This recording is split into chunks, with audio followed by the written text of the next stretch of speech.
This is the 39th week of the Yellow Vest protests in France. It doesn't appear to be that violent as the first ones. Why am I showing this? Just ask yourself, what are they doing here? Why are they doing this? These people are fed up with what's going on in their country. They want things to be different. Now, I don't know those people personally or individually. I don't, okay? That's obvious. So I'm recording this live stream with screencast on Mac, okay? What I want to point out is these people, they want things to be different, okay? That's why they're moving in this protest. But what else are they doing to advance the shift or the change they want to see in France? Because they've been doing this for 39 weeks now. So that's almost a year. What improvement occurred since then? And this is what you need to understand. If you see a dysfunction, and dysfunction turns into evil, it's because a dysfunction is not evil, it's just dysfunction. When dysfunction turns into evil, and you rise up against the evil, that's just half of it. What are you going to replace the evil with? Are you going back to the old dysfunction that enabled the evil to come into being? Because if you would have dealt with the dysfunction, the evil would not have manifested, right? So, what do they offer as a replacement?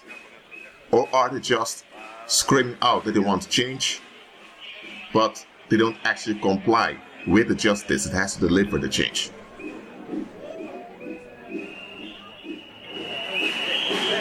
Look, I'm not against them showing their dissatisfaction with the dysfunction and the evil that's going on in France. But what are they doing to replace the evil with? What are they going to replace the evil? Look, what I want to teach you with this is that as a believer, you should look at the bigger picture. You should look at the context. Don't just look at what's going on. People moving because they're fed up with the government. What are they doing to nullify the evil or the dysfunction of their leaders? What are they doing?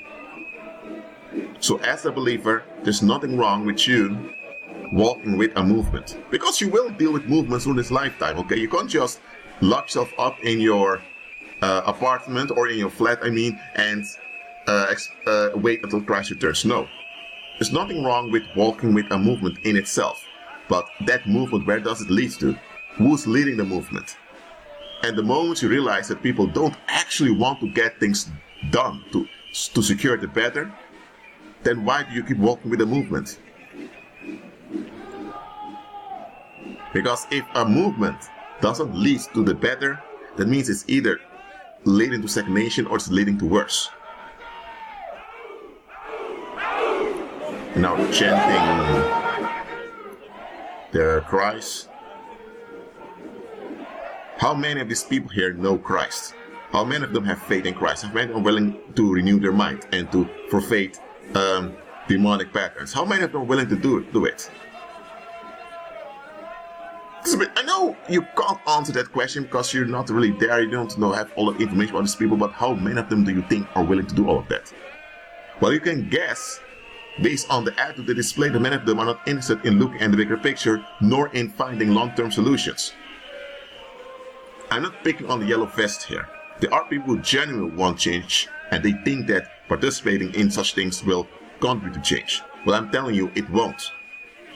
Unless people are willing to forfeit the patterns and cycles of the world, the same thing will keep happening over and over again, and such confrontations may even lead to worse. Just agree with Christ. Be at peace.